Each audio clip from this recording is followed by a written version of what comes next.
Welcome back to another episode where we spark real conversations that ignite change. Today, we're diving into a game changer for every leader and team member out there. Imagine waking up excited to go to work, feeling connected with a mission that truly matters, and sticking around because you believe in it with every fiber of your being in what your company stands for. That's exactly what we're unraveling today.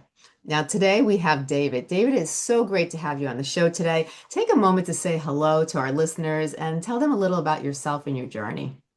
Well, thanks for inviting me to be on the show. I appreciate it. My journey started out in education, Mhm. and I always tell people I'd still be in education if it wasn't for parents. Parents drove me nuts, but I transitioned to management consulting about 30 plus years ago and have been doing that, been traveling around the world, working with organizations large and small in order to help them understand who they are, what are the behaviors that drive success, what's the foundation of their culture, what are their values that or motivate them, that get them excited, what is their purpose in life, and then tie that into keeping them focused and moving towards success. And my current book, my newest book, Selecting the Best, is really about the marriage of hiring people who fit the culture of the organization, the values, and the result is higher retention, faster productivity, and sustained success. So that's kind of in a nutshell what I've been doing.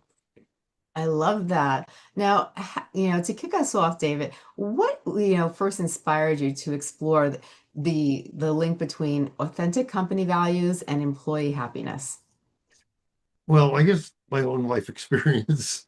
Um, I've always I grew up in a family that was very involved and very passionate about, you know, justice and fairness and doing the right thing. So values and ethics were always something that motivated me to look into and get involved with. And so when I was in education, I did a doctorate on on moral education and social studies from a point of view, the Harvard Social Studies Project, which really Mhm. looked at developing a society of people who could question what's going on and talk about what's right. And so when I made that transition to work, there was a to corporate world, it was a natural transition to look at, what are the values? What makes people work successfully in this organization versus the same people not be successful in another organization.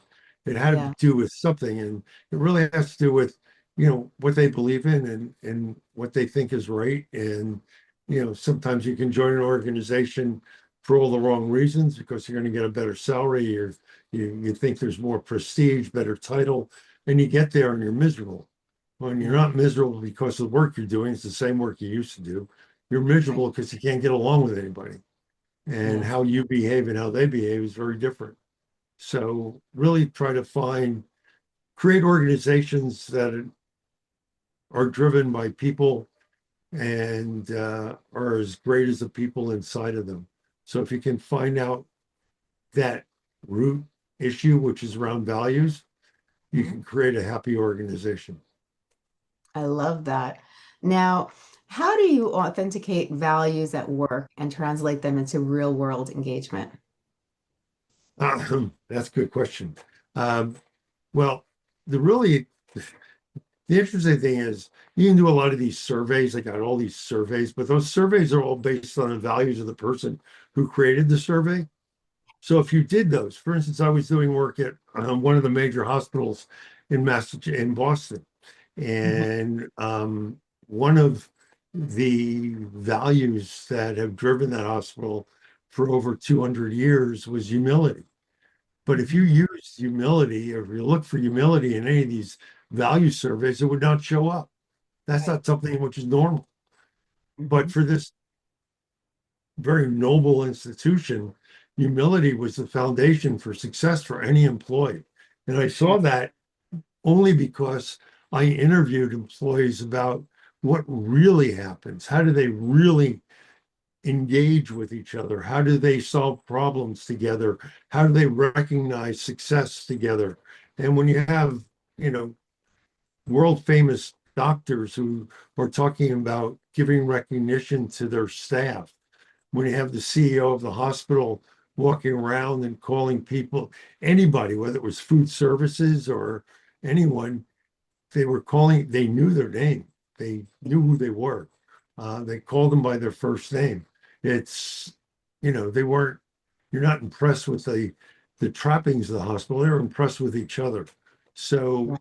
that comes out. And so when I work with organizations, I really work with the people in the organization and talk Mhm. about what really happens, because what's the values on the website I affectionately call wall decor, Yeah. because usually when employees walk by those and they look at them, they say, I wish, Yeah. uh, because there's a real set. So there's an overt set of values and a covert. And Yeah. when the overt and covert are one and the same, you have a happy organization. So I really try to find the covert values first and Yeah. then see, can they move to those? What, celebrate those. I like that a lot. Now, can you share an example of a team that you've been seeing, become more productive because they felt more aligned?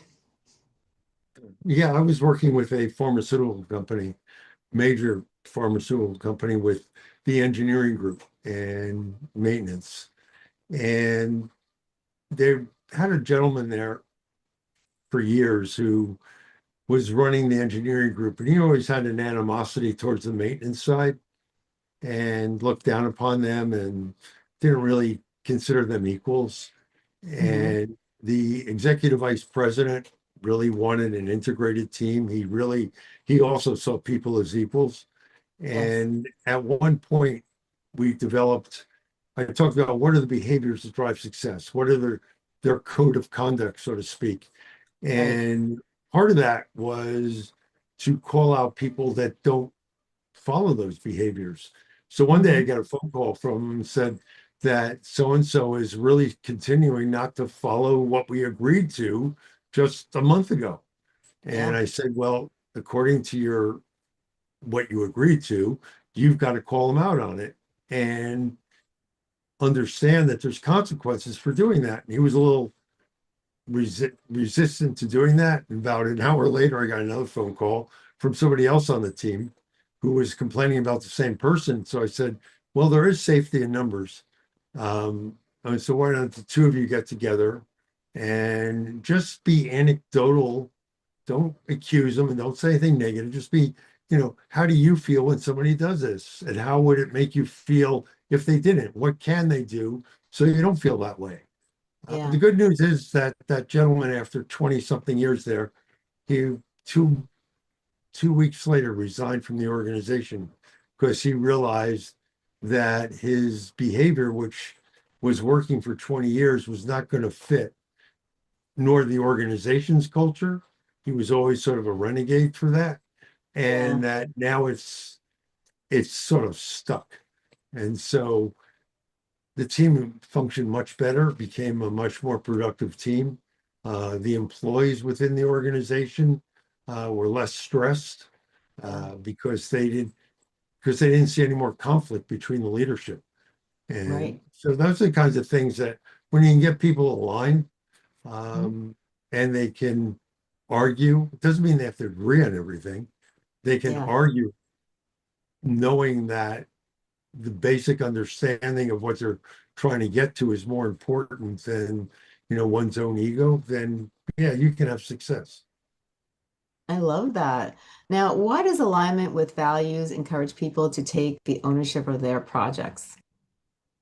Oh, that's ownership of the project comes if I believe that I'm being treated the way I want to be treated, and Mhm. I believe that the organization and I have the same joint purpose Yeah. and we're passionate about that, then we'll do it together. Right. So when I was working with go back to the same pharmaceutical company, when I was Hmm. working with them, I was talking with the maintenance guys, and these, they will clean the bathrooms, they fix the pipes, they make sure the electricity stays on. And one young man was late for the meeting, and he apologized for being late. And he was fixing an incubator at one of the research labs. And one of the other gentlemen, been there for a long time, said, "We're the most important people in this organization." So I kind of challenged him and said, "Okay, so you got some research and development scientists here, which are rather well known. They teach at some prestigious universities. So why are you the most important people here?" He says, "Because the, the mission of the organization was to create vaccines to save children's lives." They said, "If we don't fix that incubator on time, if we don't keep the bathroom clean and somebody falls, has a concussion, we will prevent the ability for our organization to create vaccines to save the lives of children." And that passion, when it is held by everybody equally, Yeah, means that we'll all work together and help each other out. But if it's not, then everybody does their own thing and they put their own success ahead of the organization's success. So right. you can't take accountability, you can't take ownership if you don't believe in it and don't believe that your boss is taking ownership and Yeah, taking accountability, you're not going to take it. So when you right. have an organization that's aligned like that, you're very successful. I like that. Now, in your experience, how does values fit the influence employee retention and long-term loyalty? Oh, I think that values everything. I mean, it's in the book selecting the best. There's a case study of an organization in Corpus Christi, Texas, which was a greenfield project for $1 billion plant. And what we started out with was only the leadership team in establishing what are the behaviors of the values that held that team together. Right. And so in doing that is something I always tell the CEO when I start. You might find there's an outlier on your team. Hmm. And in that team, there was an outlier. So they talked to him, the CEO talked to him, and he was replaced. So they had a very strong team. Then they started hiring staff. And they hired staff based on alignment to the values of the organization. Hmm. So, and I taught them how to conduct, values-based behavioral interviewing to make sure there's a motivational alignment. Right. And it's not about skill and knowledge. It's about, do they have the behaviors to get along with each other and to Yes. question each other and to still remain coworkers? And they interviewed the the, the they during the day they interviewed one gentleman, an engineer that had a specialty in a field that they weren't looking for, Right. but he was so aligned to the values. The CEO said only because the way we approach this did he hire him, because in the Yeah. past he wouldn't have hired him. A year Right. later, it turned out to be the best employee he had. Now, Wow. sadly, because of a number of uncontrollable incidents, the organization had to stop building this plant. Mm. And so it went into receivership. It was bought by another company, and they decided they want to hire back some of the employees that let go. So they're in Right. Corpus Christi, Texas. So one of the employees was a gentleman they really wanted to hire back, and he was moved to Seattle, Washington. Oh, And when I was talking to him, he did come back on his right. own. So he moved from Corpus Christi to Seattle, Seattle back to Corpus Christi on his own dime. And then when I was talking to him, I found out he took a 25% cut in pay from his Wow. job in Seattle to work there. And I said, "Why did you do that?" And he says, "After almost 40 years in organizations and oil companies, et cetera, this is the first place I've ever worked where the leadership really means what they say, and what they say and the values are exactly what I believe in." So when Right. you can find a place where you know that your actions will be respected and they're natural and they're what you have always thought is the right way of doing things, you're going to find it's a lot friendlier to work there. It's a lot happier to work there. And Right. so it turns out that there were about 5 or 6 people I interviewed that took a cut in pay to come back to work there. So if you want to have long-term success, you want to have retention of employees. Hmm. If they're happy, they'll work there. And Right. when people say it's about money, it's never about money. Because if it was about money, we wouldn't have teachers, we wouldn't have Yes. policemen, we wouldn't have firemen, because they're the most underpaid people out there. But they Right. do it because of the passion, because what they believe in. It's the purpose of what they do that holds them together. And that's why I do work. I get excited when I see people come to me and say, I really love working here because I could identify that I work in a place that has a belief system that's, makes me proud to work here. Yes. That's amazing. Now, what are some of the common barriers that prevent companies from living their stated values, and how can they overcome them? Ah, well, first thing that happens is they hire new CEOs. Hmm. And the new CEO believes the new broom must sweep clean. Yeah. And therefore, they were hired because something was wrong. So Hmm. they come in and they start making changes, and they make changes around how things get done, how Yeah. process, how people talk to each other, how decisions are made. And people have been working there for a long time who are comfortable with the values, comfortable with the way of doing things, all of a sudden feel threatened. They feel insecure. I'm not going to make it here because the rules are changing. So the first big mistake people make is, especially boards of directors, is they hire people with a fancy resume that's coming from a fancy company who's successful without realizing it's not the same company, it's not the same industry, it's not the same purpose, but Yeah. they bring this stranger in to Hmm. change things. So one of the glaring recent, anomalies like that was at Home Depot when they hired Nardelli from GE. Hmm. Now everybody at Home Depot quickly knew that Nardelli was going to fail. Yeah. And 5 years later, he got a severance package of $260 million, which isn't bad, No. but he failed. He people celebrated when he left. And when they brought the new person on, who also came from GE, this gentleman sat down with the founders and said, why were you so successful? What made this organization unique? And he went back to the behaviors that made it unique to bring Home Depot back to its glory. And that's why I Yeah. always say that sometimes when you have leadership that's taken them away from the values that made them great, I call Hmm. it a back to the future exercise.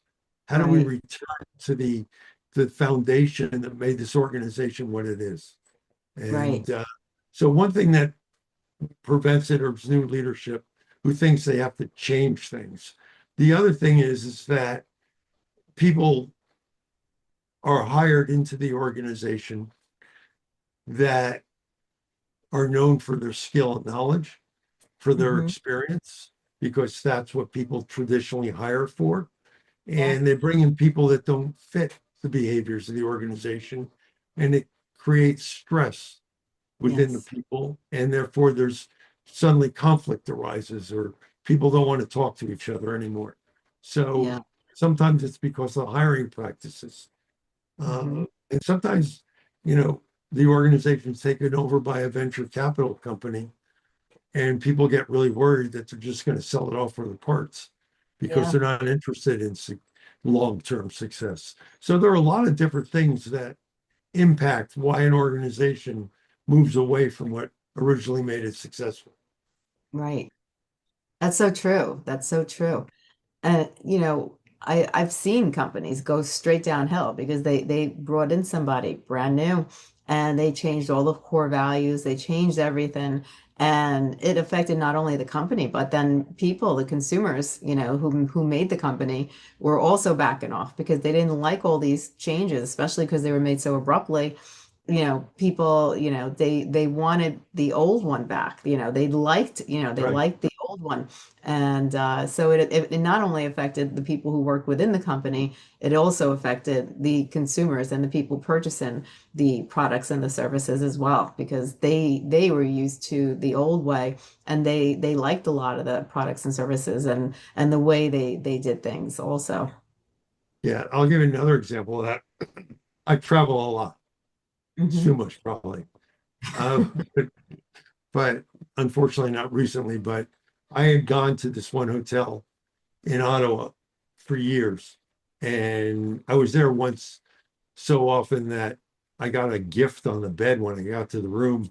It was a bathrobe and a writing tablet. And I said, "Why did I get this?" And they said, "Well, this is your 90th stay this year. So we figured we'd give you a gift." And then I didn't go there for a while and I came back and something was off. And there was a gentleman at the desk, the front desk for check-in, and there was a lineup. And I got on his line because I knew him. And when I got there, I said to him, "You have a new general manager, don't you?" And he said, "How'd you know?" And I said, "Because nobody's happy. It's not the same place it used to be." And, there's an old expression in Yiddish that says, a fish begins to stink from its head. And that trickles down. Yeah, And that, if you're in the service business, you're absolutely right. It's going to impact the customers eventually. And it was impacting guests at that hotel. right. Because I stayed there for a while that visit and talked to quite a few of the long-term staff, and they were all, it was a major chain. So they were looking for other hotels in the chain to move to. And it Wow. wasn't the same. Yeah. I've seen that too. I've seen that at hospitals also. I've seen, people come in, the directors came in, people in charge, and they changed a lot of the ways they did things. And even doctors and nurses and people were looking to go to different hospitals because they just didn't like the way things were being done. They didn't like the way they were being treated. They didn't feel right. And then also that the patients, got wind of it too, because they could feel, things were not the same. They saw the differences. They saw how the doctors were acting differently. They saw how the nurses and the practitioners were acting differently, and it affected the whole entire circle. It's the hospitals, the crew, the team, and the patients. Yeah, and that's also even becomes worse when there's a merger. Hmm. I say there's never such a thing as a merger, there's only an acquisition. I call it the golden rule. He who signs the paycheck rules, and that's going to be the foundation for the culture. So when United Continental merged, Hmm. the board put Continental's leadership in charge, Oh, and it became Continental culture, even though it said United on the wing. yes. So I'm sitting at, we have a delay in Houston. And Hmm. so I stay overnight. So I'm at breakfast, and the table next to me are three pilots from United. And they were all complaining about the rules and their seniority changed with the merger and this change and that change. Well, I had also worked with Air Canada and Canadian Airlines when they merged, and I heard some of the same stuff. Yeah. So I said to the guys before I left, I said, I can solve your conundrum and give you the answer if you Hmm. want. And they smiled like, "Who are you?" And said, "Sure." And I said, "Who's the CEO?" And was he Continental or United? They said Continental. And the sort of light bulbs went off. Hmm. And one of the guys said, "Well, maybe I'll put my resume out as a pilot for a different airline." Yeah. But it wasn't the United that he was used to.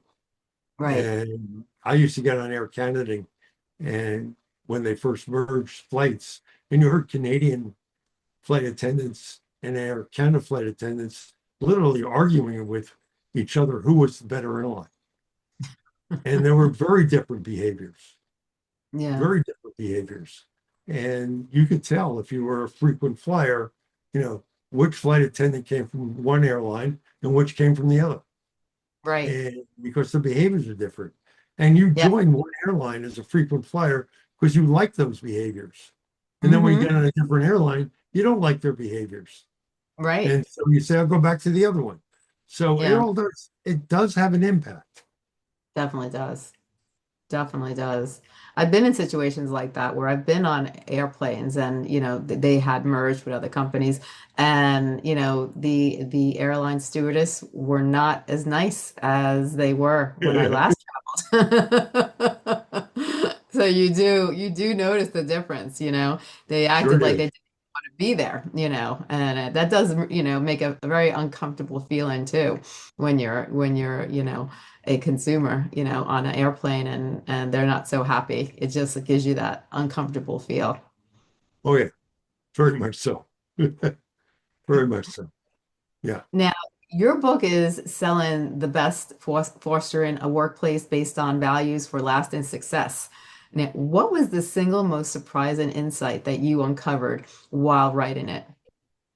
I think in the beginning of the book, I talk about, before I get into the process that I use or Hmm. recommend or and document, is the myths. There are so many myths out there, which are the popular ways of doing things that either they learned at school or they remember from a previous interview that they did, and they replicate that. One of the myths is that you can use psychometric testing to select people.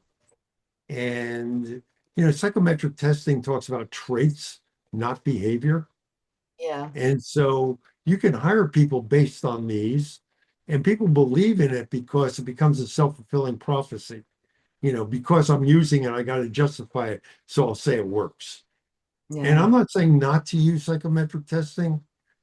My approach is use it maybe for your final two candidates to see if there's something that the test could tell you is different from what you heard in the interview, and then re-interview them for that gap.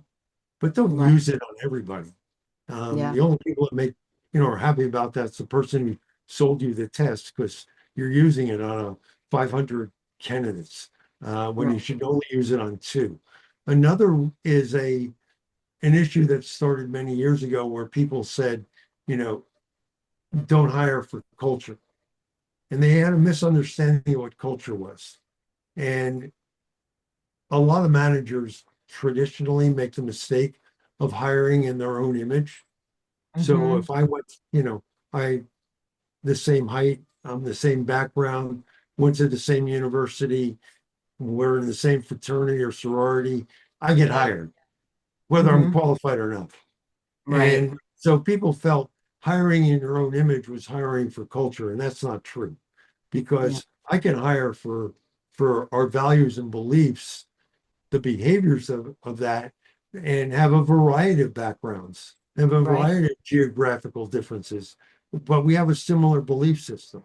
So as a Right. result of that, you know, so I talk about the misunderstanding of hiring for fit to culture as a foundation for talking about hiring for fit to values.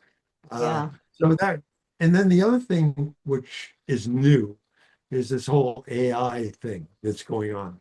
Hmm. And it's created more problems than solved them. Yeah. And it doesn't adjust for things. It doesn't allow for people that really fit the values of the organization to be identified.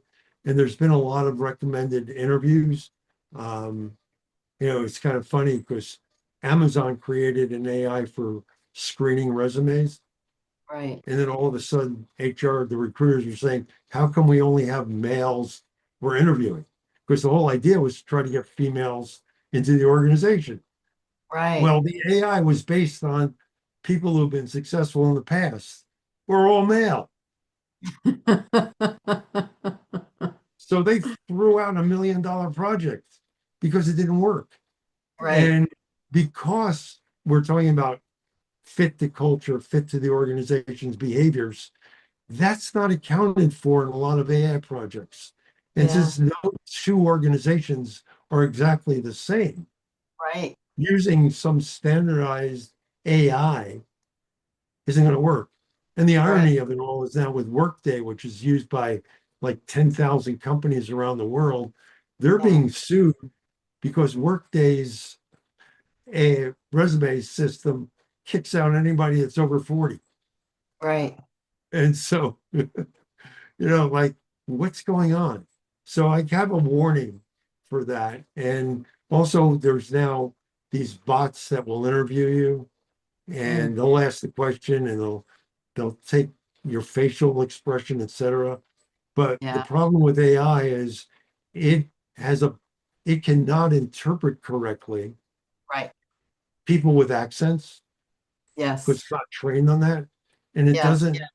doesn't read facial expressions of Hmm. people of different shades of color Right. very well. So it's got built-in biases Yes. uh, that haven't been overcome yet. So I warn against using AI um, unless it's been truly tested with the Right. organization. You know, I just, you know, I just did a presentation at the big international um, SHRM conference 2 weeks ago on the ethics of using AI for human resources. Hmm. And there have been recordings of hundreds of issues that have been created by HR departments that have used AI. So those are some of the things that kind of surprised me, the depth and the quickness by which this technology is taking root. Because it's only Yeah. been around for like 3 years, 4 years. Yeah. Originally, it was made in 1979. It was made by the military, and they used it for security reasons to protect the country. And, nobody knew about AI. It was all for about protecting the country. And it was, they use it somehow. They had it created software, and it helped with the protection of the United States.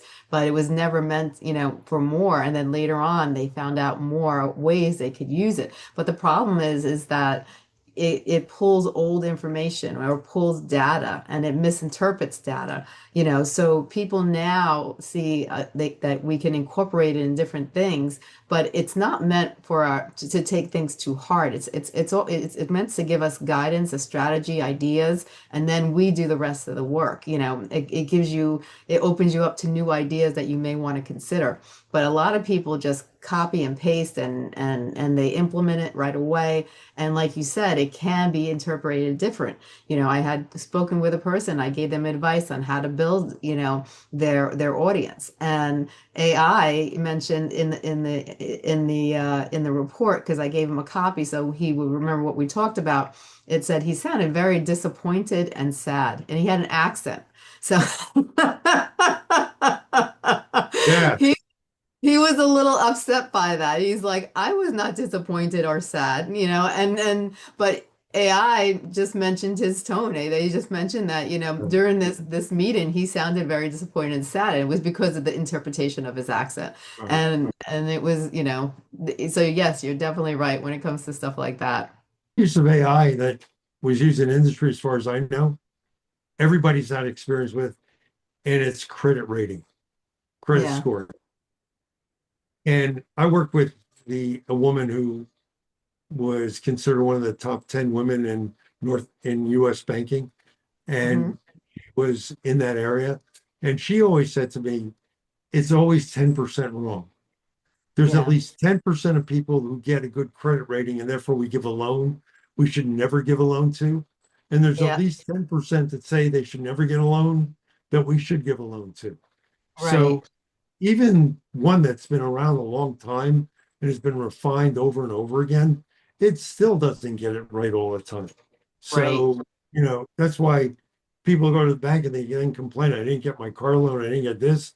And they got a good job. They've never missed paying a payment. But Hmm. the way the algorithm is set up on credit rating, they see them as a risk. Yes.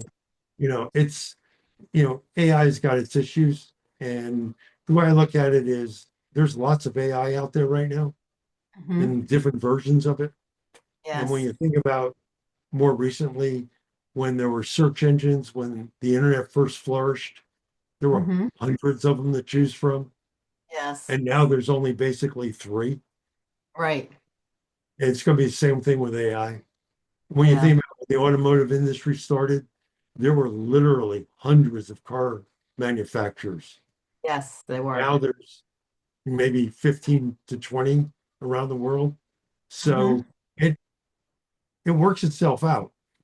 Yeah, it And does. the early adopters sometimes get an advantage and then they get left behind because they hooked up with the wrong one. It's so true. It's so very true. Now, you've not only written one book, you have two other books that you've written previously. Can you tell us a little about those books also? Yeah, one is called Inside the Box, which when it first came out, my publisher Wiley said we can't call it Inside the Box because it was very popular to say think outside the box at the time. Right, And so, right, right. and I said, well, values are about thinking consistently and predictably, and thinking outside the values mean you don't fit, you don't Yeah. belong. So it was Hmm. inside the box. Right. Well, when Josie Bass, their sub-publisher, decides to publish the book, said, no, Inside the Box is a great title. So Hmm. it went with it. And that's really about values and leadership and how do you identify the values and why leaders who demonstrate values are successful and how it's successful. One of the stories in there is the Calgary Police Service, who I worked with for years, and they had a G8 meeting, Hmm. and ABC News was kind of baffled because there was no violence Mm. and there was no disruptions to the meeting. And when you looked at it, why? Because Calgary police didn't carry their guns, they didn't wear shields, they didn't wear masks. They created a relationship with the protesters, which Yes. was very much aligned with their values. Hmm. So I try to figure out, is that something new or is that part of their DNA? And Right. so my college roommate was on the Festival Express, which was this train ride from Montreal to Vancouver in 1970, which some of the unknown rock groups of the time, like the Grateful Dead, Sha Na Hmm. Na, Janis Joplin, etc. But nobody Hmm. knew them back then. And so there was all sorts of issues, and they had to cancel the tours as they went along. There's a documentary on it, which is very interesting. They get to Calgary and they're disbanding. So they want one last concert they're going to do, and there's no violence. But I see the Calgary police in this video, and they're dancing with people, they're giving out flowers to people. And I therefore contacted retired police officers and said, what happened? And the chief of police said that you're going to go and you're going to leave your guns and batons in your locker. These people just want to have a good time, and you have a good time with them and make sure if there's any trouble, you can separate it from the crowd. And there was Right. no trouble, and there was more of a love in. Well, they did the same thing many years later with the G8 meeting. And to just amplify how organization cultures are different, they were Yeah. invited down by the state police. I won't say what state that was having a G8 meeting Hmm. to explain how were they so successful. And the officer from Calgary, who I have worked with for many years, said about a half hour into the presentation, they said, well, we can't do any of that. That's not the way we operate. And basically ended the conversation. And he went back to Calgary and they had a G8 meeting with violence. But the every organization has its own culture, has its own value set. And just because it worked in one place doesn't mean it's going to work in another. And that's a great example. So that book, Inside the Box, is really about how do you identify them, why values are different, and what leaders need to do in order to celebrate what their values are to create a culture that is successful. Right. Um, and also it amplifies why culture doesn't change. I love it when organizations say they're going to change the culture, Hmm. which means you got to change your values. And I Yeah. know nobody's ever changed their values overnight. Yes. It's an evolutionary process, unless Hmm. there's a significant emotional event in your life, which could Yes. change, but that's rare. The other Yeah. book, The Talent Edge, which was the first book, was about 25 years ago. I wrote that, which also Hmm. was on interviewing. But the new book, Selecting the Best, is sort of a improvement upon that because I've learned a lot over the 25 years.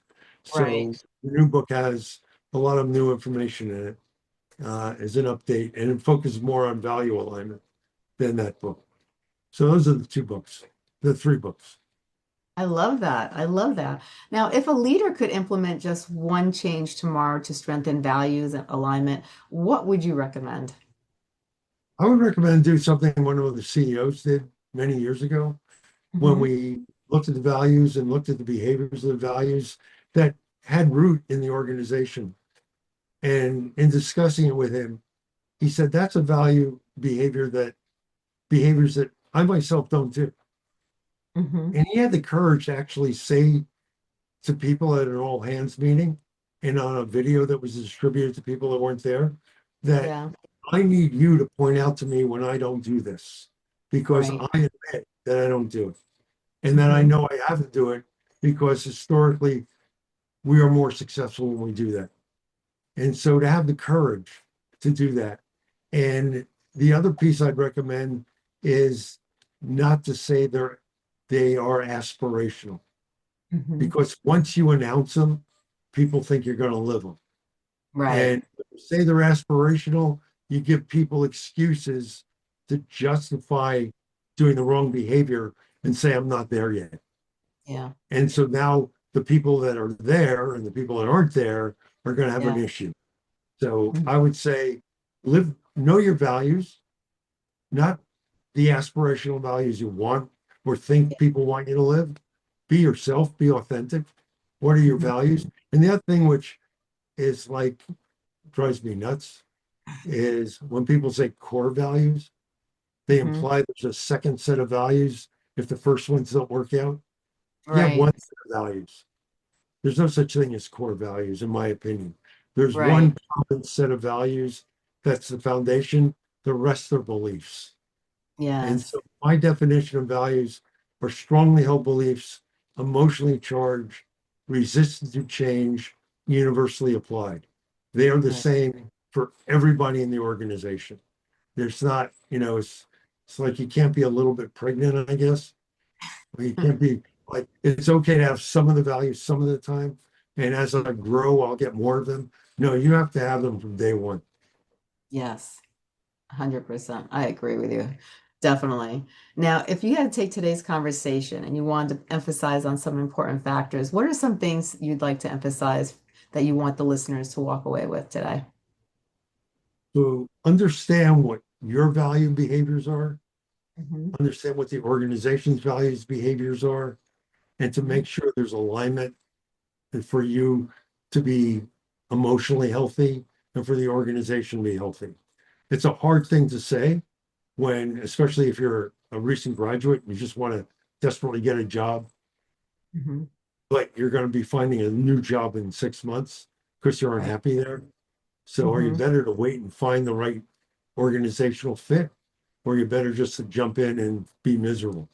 Right. Um, that's why I used to tell my students, and ask about the values. So Hmm. values need to be authentic. They can't be, decor on the wall. They have to be Yeah. lived, to be real. And Hmm. also that when you hire people for a job, skill and knowledge is nice, but Hmm. have you been asking the right questions the Yes. right way? Hmm. And in my book, Selecting the Best, I have a whole section which is a step-by-step understanding of how to build a truly behavioral question Hmm. and leave it at that. Allow the people to answer it. Don't try to answer it for them when they're silent. Silence Yes. is powerful. And, if the candidate is quiet, you stay quiet Right. because human nature is to try to give them hints on how to answer, especially if Hmm. you like them. Right. And stay away from that. Just be quiet and let them come up with the answer. They will.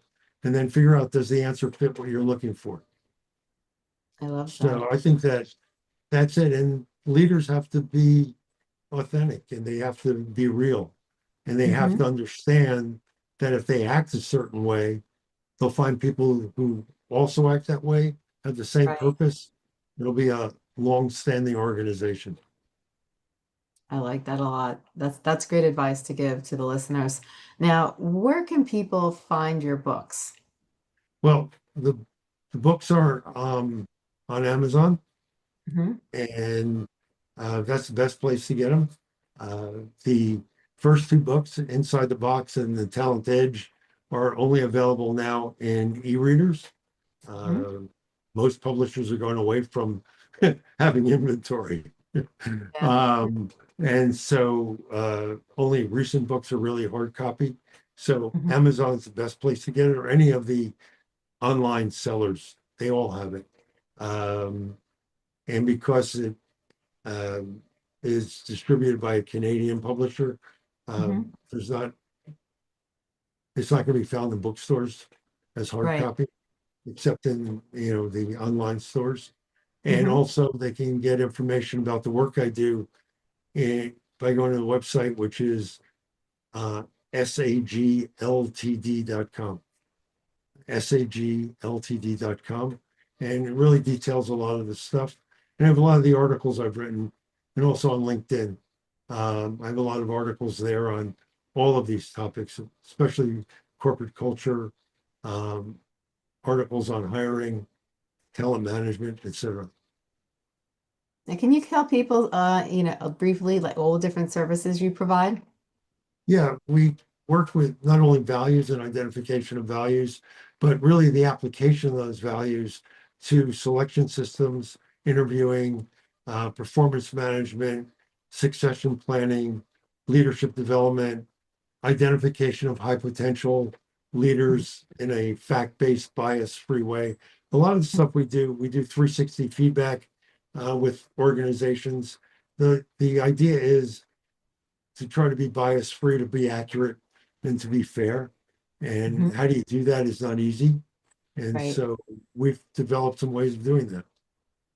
I love it. I love it. This has been amazing. I thank you so much, David, for coming on the show today. I thank you for inviting me. Hmm. Oh, you're very welcome. Your information was so valuable. I think it really needs to be heard and shared. And this is something that, people struggle with on a day-to-day basis. It affects companies, it affects people within the companies. And like we said, it eventually, it affects, the people in society who are interested in those services or products. And it's, we need to really focus on how to work as a whole team and really bring that culture in, as one where people understand each other, people respect each other, and people work on the same level. And so we bond together as one, and everybody's on the same level, and everybody has the same respect for each other, which is very important. And understanding what the company is about, and if you decide to make change, you really need to really think about making change, because it can affect the company. And sometimes change is really good. And sometimes you have to think twice. Do I really want to make these changes? Is it really going to benefit the company? So people like you are very helpful because you could really see, inside and outside the box. So, Yeah, sure. Well said.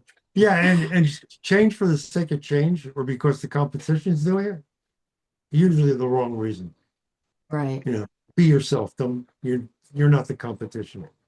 right. Um, you know, so that's and you're right. It's an evolutionary process to change it.